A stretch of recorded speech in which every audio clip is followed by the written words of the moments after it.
I've officially wrapped up my work before the holiday break, and it's been nice to have a bit more time to myself doing the things I love. I treated myself to a solo shopping date since I wanted to finish buying Christmas presents for my loved ones before the big last-minute rush. I made a matcha and journaled for a bit before making a list of shops to visit and things to get.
It was a cold, snowy day, so I put on lots of layers that I could easily remove as I moved in and out of shops.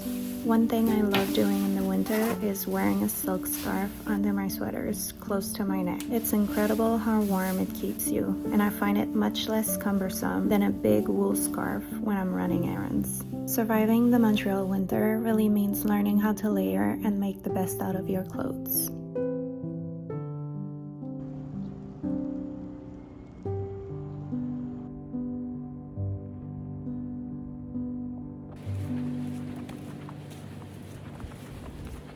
My first stop was a used bookstore to find something for my sister. But of course, I also came across a few titles I've been wanting to read myself. That place has such a great selection. I thought the Frida Kahlo book was beautiful, but what really sold it for me was the little note inside. I love finding random notes in used books. They also had mystery envelopes, and the NYRB's Desperate Housewives really intrigued me.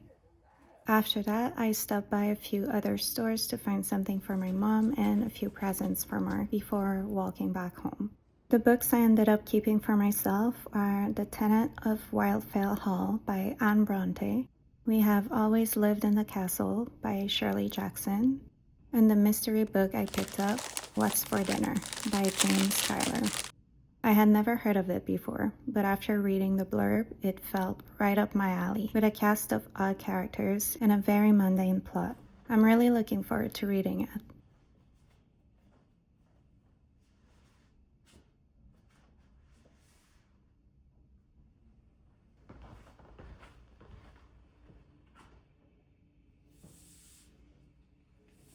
After selecting the night's soundtrack, I started working on dinner while waiting for Mark to get home. We made chicken with eschalot and white wine sauce, coleslaw, and buttery potatoes.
We also recently finished our bathroom renovations, and I love how everything turned out. We were limited in what we could do since we're renting the space, but it's incredible what a new coat of paint, tiles, and flooring can do. It feels so much nicer and cozier than before, and I've especially been enjoying taking showers at night with the ambient lighting. We also hung the sun drawing I made recently, as well as a vintage Norman Rockwell plate that belonged to Mark's grandparents.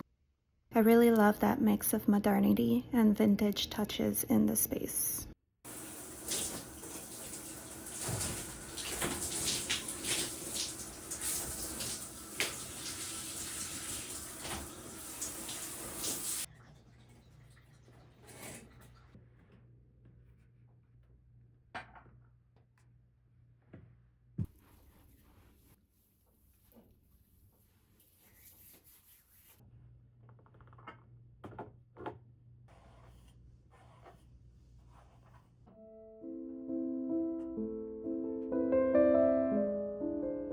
Later on, I made some spiced apple cider and we watched an episode of The Beast in Me before ending the night reading in bed.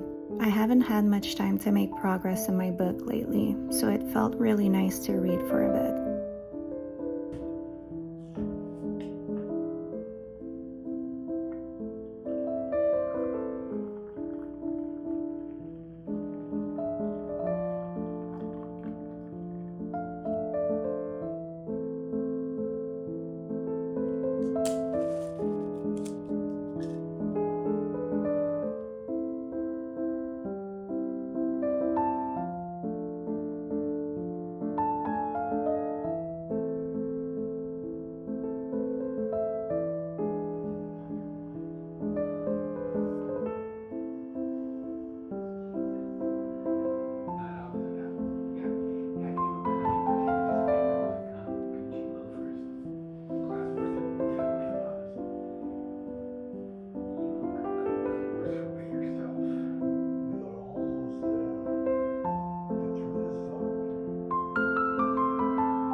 I hope you enjoyed. Happy holidays if you celebrate, and sending love if this season is hard for you. I'll see you in the next one.